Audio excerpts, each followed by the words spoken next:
If there is one thing that almost all women do, maybe there's like 99.97% of women do, and the teeny tiny percent of them don't do it, it's that we don't prioritize ourselves. I have the privilege of working with women all day, every day, just about, from all over the world, different cultures, different shapes, sizes, ages, different backgrounds, spiritually, physically, culturally. And I can tell you that every single one of them doesn't prioritize herself.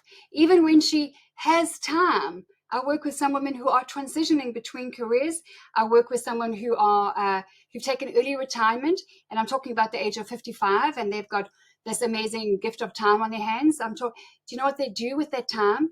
They fill it with other people's needs all the time, every time. And so it's no wonder that women often get to a point where we are burnt out, stressed out, feeling frumpy and frustrated. We don't know what happened to our life. We don't recognize the woman in the mirror anymore. And we don't know what to do about it. We don't know how to get unstuck. We don't know what's holding us back, but we just know that we are living a life that is not what we thought it was going to be. And people and opportunities and projects seem to be passing us by. And we're dressing down and blending into the background and then wondering, what the hell happened? Let me help you. You forgot to prioritize you. If you're a woman of faith, it says, love your neighbor as yourself. Okay, so you know how you take care of others. Take care of you too. It's not selfish.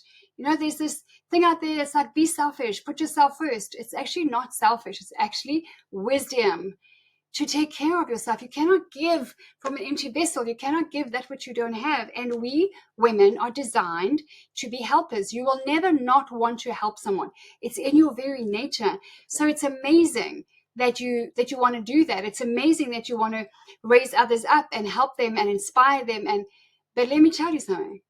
You have no business leading, helping, inspiring, supporting other women when you are cruel to the woman in the mirror. I'm going to say that again. You have no business leading and helping others, especially women, if you are cruel to the woman in the mirror. And so what is that cruelty? Well, what that is it's you not taking care of the woman in the mirror. It's you always putting yourself last when it comes to everything and everyone else. It's you criticizing your body, your butt, your boobs, your belly, your upper arms. It's you just being mean to the woman in the mirror. And listen, it's time we stop that shit. It's time that we just put a just like draw a line under it and just call BS on actually how we're treating ourselves. Because it's no good for marriage. It's no good for business. It's no good for parenting. What are your kids seeing when they look at you? Do they see that you are prioritizing yourself, taking care of yourself, making sure that you get your rest? Do you even take a rest day? It's the fourth commandment for a reason. You get a whole lot more done. You'll be far more effective and efficient if you took a rest day as was designed, one day a week. But most people don't know what to do with themselves on that day. They're like, it's been an hour and a half and I've done nothing, Linda. That's what it is designed for, is for take a walk if you want to take a walk, watch a movie, watch 3 or 4 in a row. Don't work, don't do self-development, don't cook, don't clean, don't exert yourself. It's actually biblical for a reason, because it's good for you. You're no good to anybody when you're exhausted. We've all been there. The stressed out, burnt out, on the back foot, frumpy, frustrated, hangry woman. Never mind the menopausal storm in a teacup, right? Come on now. We have to get to a point where we go, where do I fit into this thing that is actually my life? Where do you actually feature in your life? Or are you one of those women who is blaming and complaining and just like gossiping, to your friend about your husband and what doesn't happen at home and, the help you don't get, and who's complaining about your kids and that's not who you are. That's not how you were designed. You were designed to get up, dress up, and be a bold light on a hill. You were designed to arise and shine. You were designed to use the gift of time to create the exact kind of life that you want. We are the only species on the planet who has the ability to create our future in just the way we want. You want to be a singer? Start your lessons, go for singing lessons, go for become a singer. You want to be a surfer? Pick up your corporate day job and go and learn how to surf and be a surfer. You can be anything you want.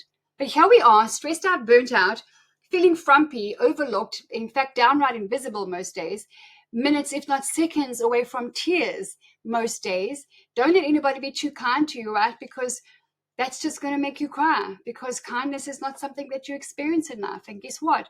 We train people how to treat us. People will always treat you the way that you allow them to treat you. I'm going to say that again as well. People will only treat you the way that you allow them to treat you. So what now? So we push the reset button, okay? We have to look at 3 things that yes, I can help you with this, but even if you just catch this message and you do nothing else except, well, you have to do something, but you're not catching this message by mistake today, okay? You're not hearing this on some kind of a whim or by coincidence. That's not what's happening here. You're hearing this because you need to do something about this. Before you get a very nasty, painful wake-up call with your health like I did not too long ago. And that is not something that you want to do. I don't want you to get the health wake-up call that I did. I am a confidence coach. I help women to build a beautiful wardrobe on a budget, customized to their body, their budget, and their lifestyle. Secretly, I help them to fall in love with the woman in the mirror, because that is the game changer. When you love you, when you're confident in the skin that you're in, can you imagine what you would go out and achieve in the world? You would do all kinds of things differently. But what's important is that you decide today that you're going to do something about it, that you are going to stop and go, okay, I've been praying about this, I've been thinking about this, I'm in my own life, and I don't seem to feature in this movie at all. In fact, I don't like the movie I'm watching at all. So what to do? So there's just 3 simple things that I want to tell you about very quickly, and then you make the choice. Every day is Tuesday, as I like to say. You get to choose every day whether you're going to sit on the fence and stay with the blamers and the complainers and the moaners and groaners, the perfectionists who don't like to take action because they don't want to make a mistake because of the fear of man and what will people think of me, and the procrastinators who have too much time on their hands? Or are you going to go, you know what, I'm getting off this fence, I'm getting back in the damn game, and this is my life, and I'm going to live it on my terms, and I'm going to go after what I want? Number 1, my recipe contains 3 things. It is self-esteem as a foundation. What is your self-esteem? It is your personal worth, your evaluation of your own personal worth. Now, self-esteem, like your beauty, I like to say, it's true whether you believe it or not. You are valuable and beautiful and powerful whether you believe it or not. So you may as well just stop arguing with the fact that you are powerful, you are beautiful, and you are valuable. Otherwise, you wouldn't be here. Think about it. You wouldn't be here. You wouldn't have been designed. You wouldn't have come this far. And you didn't come this far just to come this far. You have purpose, you have power, and there's passion in you that must come out. So your self-esteem, no matter what has happened to you, your self-esteem can be restored. I started out life at 17 with no education, no job, no home, no money, no car, no clue, with shattered self-esteem and 0 self-confidence. I had 1 skill. I knew how to dress, and what I wore got me in the door. I'll tell you about that in a minute. So your self-esteem, no matter what you've been through, physical, sexual, emotional abuse, I've been through all of those 3 categories. You can restore self-esteem. You can restore your self-worth. That for me is 100% connected to my faith. Maybe we believe the same thing, maybe we don't, but it doesn't matter. You have value and I have value, even if we believe different things. We can respect and honor ourselves and others and learn from each other and do life with each other and believe different things and vote for different people, for goodness sake, but let's not even go there. You know, if I'm doing life with you, I would like my relationship with you to be more important than you agreeing with my political views. But hey, I guess that's another conversation for another time. That impacts your confidence and how you respond to those challenges / conversations in public. Let's go back to your self-esteem. It is the rock upon which you exist. It is the bedrock, the foundation of your life. Who you are and who you believe you are and what you stand for is everything. That's the anchor. That's the rudder that steers your ship. Is it a rudder? Maybe that's a little boat. I don't know. Whatever it is. In the ocean of life, where do you drop anchor? What is that grounds you? And what is the compass that steers you forward or to go in the right direction? That is your self-esteem. This is who I am. This is what I stand for. And this is the foundation of my life. Number 2, upon that, you build self-confidence. Okay, so most people I work with don't actually understand self-confidence. It's not something that you can just demand and muster up as, at a moment's notice and say, okay, I'm going to just be confident. I'm just going to, this is like one of those moments. No, self-confidence comes within. Self-confidence is rooted in the Latin fidere. Fidere means trust. So self-confidence means self-trust. How much on a scale of 1 to 10, 10 being excellent, do you trust yourself to go and have that interview, to go and land that job, to go and launch that business, to go on that date after 12 years of not dating, to go and have that conversation with that person where you want to restore that relationship? How much do you trust yourself? And here's even better news. Your self-confidence, your trust in yourself can be built. It's a muscle that gets built, just like going to gym. You can build that muscle. There's various things you can do for that. It's practice, just like an athlete, okay? Let's think about an athlete and how they do things. They go to practice. So they pitch up and they practice when other people are not, and that makes them better. It builds their confidence. They take part. They take action, which is the biggest boost of your confidence, okay? Taking action, which is going to bring you experience, making mistakes and knowing how to do it better, is a huge boost to your confidence. Dressing well. Why? Why personal style? Because you are designed with visual responses and aids. You are designed, you are drawn to excellence and to beauty. That's why you like to watch the Super Bowl. That's why you like watching Wimbledon and Olympics, because you love and respect excellence in motion. That's you. When you get up, dress up, and you put your best foot forward, other people respect and admire excellence in motion. That's how you dress to attract good people and good opportunities. But again, another conversation for another time. So you have your self-confidence that is boosted by doing different things. And they are not difficult things. It's just, take action and rinse and repeat. Take action and rinse and repeat. And you will build your self-confidence that will take you anywhere. And again, if you want help, I can help you. But the third thing that is then what I call the 3-chord strand that has been so powerful in my life is personal style, the gift of color, the gift of style and fashion, and the gift of understanding my body. I have been many different shapes and sizes. I've been up, I've been down, but now at the age of 52, almost 53, I'm at a stage where I'm off the roller coaster. I am not getting back on that ride again. It's cost me so much time and money. It's cost me so much. It's been painful, and it's not fun to do this. But personal style is communicating who you are by dressing on the outside in a way to reflect the woman on the inside. It is a gift. There's a Ferrari in your closet that will take you places. When I had nothing going for me at 17 except I knew how to dress, like I said, what I wore got me in the door. And when in the door, then of course I built self-confidence and I learned new skills, and that got me even further.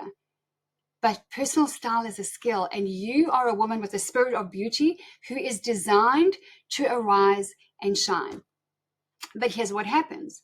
In our day, because we are designed as helpers and nurturers and creators and lovers and supporters and motivators and inspirers and teachers and so on, doesn't matter whether you're doing that from home or at the office or both, we kind of fall down the ranks of our little list of people to take care of, right? Like before you know it, we're like way down at the bottom. And then you're stressed out, burnt out, frumpy, and frustrated, hangry, and ticked off with life because you don't even know whose life this is, and you've lost control. Yet you're a control freak and a people pleaser because, oh well, those are just some of the byproducts of not prioritizing yourself. So what to do? Well, it's very simple. Put yourself at the top of the list. It's not selfish. It is biblical. Love your neighbor as yourself. How do you love your neighbors, your kids, your husband, your friends, your co-workers? You love them well. You need to love yourself well as well. You need to learn. You need to start doing it right now. How old are you? And how long have you been at the bottom of your list? And how long are you wanting to stay there and complain about it and feel bitter about it and feel a lack of joy and a lack of adventure and a lack of sense of direction? You ask women, most people, you ask women, as I do often, what's your vision specifically? What is it that you want? They don't know. Like, I want to be the best version of myself. Okay, doing what? Living where? With whom? How? They don't know what they want. What do you want? You have to know what you want. Because if you don't, then You are going to be tossed about in the ocean of life, double-minded about things and tossed about like a wave and, to and fro and up and down. And again, you add menopause to that, then you're freaking crazy. You just have to prioritize yourself. You just have to put yourself at the top of the list, which is I'm going to get up, I'm going to dress up, and I'm going to pitch up to my day on the front foot, ready. So there's a couple of things we do with that, obviously, in terms of scheduling your time and getting things organized. But the one place that you go to every single day that is there as a power tool waiting to position you and to support you is your closet. Your closet is a game changer. When you have a closet, not like now, you have a closet full of clothes, you have nothing to wear, right? That's not who you are. When you get to your closet and you open it and it's organized and you know what to look for and where, you know how to wear it, how to mix and match it. Do you know what a game changer that is? Because then you're stepping into the fullness of your spirit of beauty, your spirit of excellence, your spirit of courage and confidence and power. And you can be feminine and fierce all at the same time. This world needs women to be feminine. This world needs women. Okay, get out of the male-female rat race. Get out of the he, she, be. Just let them be them and you be you. Okay, he be he and she be she and you be, I be me. Run your own race. Live your own life. Stop looking around you and being distracted. Have you ever watched anybody? I watch kids and I watch professional sports. And I like to watch their body language, and I like to see how they think and how they prepare. Sports documentaries and sports movies are the most interesting to me. Sports documentaries, I watch Formula One, so Drive to Survive. I don't like Formula One. I don't watch Formula One, but I watch the sports documentary, Drive to Survive. It is so damn good. You have to watch it because you just see excellence. You hear it coming out their mouths, how they think, how they prepare, how they respond to things. It's fascinating. I'll watch golf. I don't like golf. I think I don't like it at all. But I'll watch a documentary every now and again because of how they think. And so I also look at the people who are at the top of their game and those who are looking left and right, getting distracted. Guess what? Those who get distracted, they lose.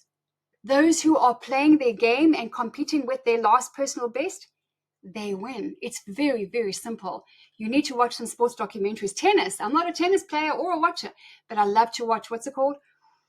Starts with a P. Is it Point Break? Maybe it's Point Break. You got to watch it.